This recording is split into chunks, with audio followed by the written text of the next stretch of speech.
श्याम नाम के जंगल में सालों पहले एक शेर रहता था। वो शेर काफी चालाक था। इसे हर एक जानवर से दोस्ती करके उसका फायदा उठाने में खूब मजा आता था। शेर सबसे अपना काम करवाने के बाद दूसरों को जरूरत पड़ने पर पीठ दिखा देता था। जंगल में सभी को पता चल चुका था कि शेर सबसे दोस्ती करके अपना मतलब निकालता है और फिर दूसरों की मदद नहीं करता। अब सभी लोग उस शेर से दूर रहने लगे। जंगल में दोस्तों की तलाश में घूमते घूमते बहुत समय बीत गया, लेकिन शेर को कोई नहीं मिला। एक दिन वो जब अपनी गुफा में जा रहा था तो उसने देखा कि एक बूढ़ा भालू भी उसकी गुफा के पास घर बनाकर रह रहा था। उसके मन में हुआ कि इस बार भालू से दोस्ती करके इसका फायदा उठाने में बड़ा मजा आएगा। रोज शेर यही सोचता था कि किसी तरह भालू से बात हो जाए। 2-3 दिन बीत गए, लेकिन उसे भालू से बात करने का कोई बहाना नहीं मिला।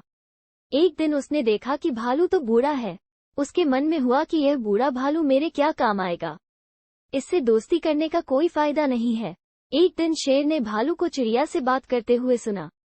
चिड़िया भालू से पूछ रही थी, आप इतने बूढ़े हो गए हो तो अपने लिए खाना कैसे जुटाते हो? भालू ने चिड़िया को बताया, पहले तो मैं मछली पकड़कर खा लेता था, लेकिन अब मैं ऐसा नहीं कर पाता। इसका मतलब यह नहीं है कि मैं भूखा रहता हूँ। मैं अब शहद खाता हूँ। उसका स्वाद बहुत अच्छा है। इसके लिए मुझे अंदर घने जंगल में जाना होता है और मधुमक्खियों से शहद लेकर आना पड़ता है। ये सारी बातें सुनने के बाद शेर के मन में हुआ कि मैंने भी कभी शहद नहीं चखा है। अब इस भालू से दोस्ती करके मैं शहद का स्वाद चख सकता हूँ। इसी सोच के साथ शेर ने एक योजना बनाई। उस योजना के तहत शेर भालू के पास गया और कहने लगा, आपने मुझे पहचाना? आप जब जवान थे तो आपने मुझे एक दिन कुछ मछलियाँ तालाब से निकाल कर खिलाई थी। आपने मेरी इस तरह बहुत बार मदद की है। मैं हर बार खो जाता था और आपसे ही टकराता था। भालू को कुछ याद नहीं आ रहा था। उसने सोचा कि इतने सालों पुरानी बात है, हो सकता है कि कभी इसकी मैंने मदद की हो। भालू सोच ही रहा था कि तब तक शेर ने कहा, अच्छा मैं चलता हूँ, कभी कोई जरूरत हो तो मुझे याद करना। इतना कहकर शेर अपनी गुफा की ओर चला गया। भालू भी अपने घर चला गया, लेकिन उसके दिमाग में शेर की बातें घूम रही थी। उसने सोचा, चलो कोई तो है जिससे बातें कर सकता हूँ। अगले दिन शेर ने भालू से बातचीत शुरू करी। इसी तरह शेर धीरे धीरे भालू से दोस्ती करने लगा। एक दिन शेर ने भालू को अपने घर खाने पर बुलाया।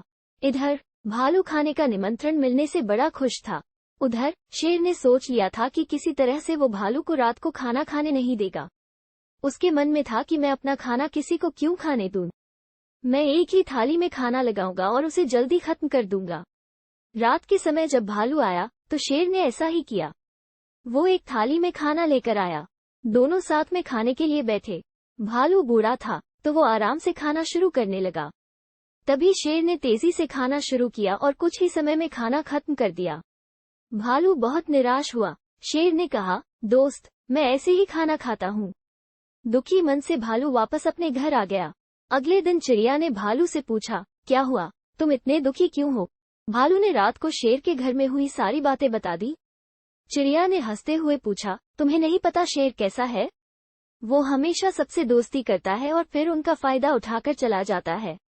वो कभी किसी की मदद नहीं करता। अब तुम्हें किसी तरकीब से उसे सबक सिखाना चाहिए। इतना कहकर चिड़िया वहां से उड़ गई। भालू ने भी ठान ली कि वो अब शेर को सबक जरूर सिखाएगा। इसी सोच के साथ भालू एक बार फिर शेर की गुफा में गया। उसने बिल्कुल सामान्य तरीके से उससे बात की। उसने शेर को लगने ही नहीं दिया कि उसे रात की बात का बुरा लगा है। दोनों बातें करने लगे। बातों ही बातों में शेर ने भालू से पूछा, दोस्त तुम अपना रोज का खाना कहाँ से लाते हो? भालू ने शेर को शहद के बारे में बता दिया। शेर ने शहद का नाम सुनते ही कहा, दोस्त तुमने तो आज तक मुझे शहद चखाया ही नहीं। ये बात सुनते ही भालू के मन में हुआ कि अब शेर को सबक सिखाने का मौका मिल गया है। उसने कहा, तुम्हें शहद खाना है? इतनी सी बात, तुम रात को मेरे घर खाने पर आ जाना, मैं तुम्हें शहद खिला दूंगा। शेर बड़ा खुश हुआ। वो रात होने का बेताबी से इंतजार करने लगा। रात होते ही शेर तेजी से भालू की गुफा की तरफ बढ़ा। शेर के आते ही भालू ने उसका स्वागत किया और बैठने के लिए कहा। उसके बाद भालू ने अपने घर का दरवाजा बंद कर दिया। शेर ने पूछा, तुम दरवाजा क्यों बंद कर रहे हो? भालू ने कहा, अगर शहद की खुशबू किसी और ने सूंघ ली तो वो यहाँ आ जाएगा, इसलिए दरवाजा बंद करना जरूरी है। अब भालू ने मधुमक्खी का एक छत्ता लाकर शेर के सामने रख दिया और कहा, इसी के अंदर शहद है। जैसे ही शेर ने उसके अंदर मुंह डाला तो उसे मधुमक्खियों ने काटना शुरू कर दिया। उसके पूरे चेहरे पर सूजन हो गई। शेर जिस ओर भी भागता, मधुमक्खियां उसका उधर पीछा करती। आखिर में शेर ने भालू से पूछा, तुमने मुझे बताया क्यों नहीं कि शहद कैसे खाना है? भालू ने तमतमाते हुए जवाब दिया, मैं शहद ऐसे ही खाता हूँ। शेर समझ गया कि भालू ने उससे बदला लिया है, इसलिए वो वहां से चुपचाप चला गया। कहानी से सीख। शेर और भालू की कहानी से यह सीख मिलती है कि अगर किसी से मदद लो तो उसकी मदद करने के लिए तैयार भी रहो। हम दूसरों के साथ बुरा करेंगे तो हमारे साथ भी बुरा ही होगा, क्योंकि कर्म किसी को नहीं छोड़ता।